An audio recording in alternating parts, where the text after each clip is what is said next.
So, if Rahul Gandhi has to become Congress president, what are his possible strengths and weaknesses? I've compiled some pointers for you. Let's take a look at that. What are the strengths of Rahul Gandhi? Importantly, he's still a unifier in the Congress party. He can reach out to different cadres and have them all together, and that has happened in the past as well.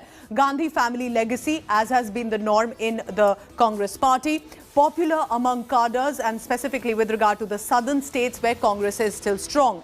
Secular credentials, as he is known, and that is what exactly he uses to take on the Bharatiya Janata Party, with which he's firm on his political positions and has lately become strong, at least on social media, with his attacks on the Bharatiya Janata Party at the centre.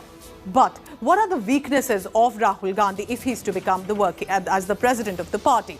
Poor election track record, which means under his leadership, the Congress hasn't been able to really win a lot of assembly elections specifically. But he's accused mainly of being a part-time politician. Every time the Congress has needed him or has needed a strong opposition, he has been out of the country.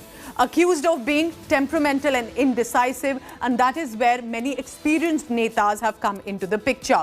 Apart from that, not a consensus builder like Sonia Gandhi. Remember, Sonia, all these years, and despite her age and health issues, have managed to resolve a lot of bickering within the party.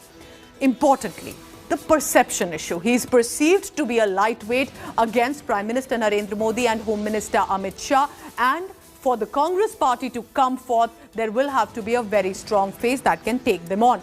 Lack of organizational ability, and that is visible in the manner in which Congress has literally fallen apart. Can he put all these weaknesses aside, push the strengths to become the party president for the Congress party? But of course, remember, even if he becomes a president, there will be challenges for Rahul Gandhi for the party. And of course, top will be elections in 5 states. Uttar Pradesh, Punjab, so many more states where the Congress will have to prove their mettle. Keeping internal rebellion in control when your senior most veteran netas are telling the party, this is not enough, you need reforms. Can Rahul Gandhi at least satisfy them all? So these are two main challenges that Rahul Gandhi will have to consider. We'll keep an eye on these developments. We have a special discussion also coming up. Let's take a look at other stories.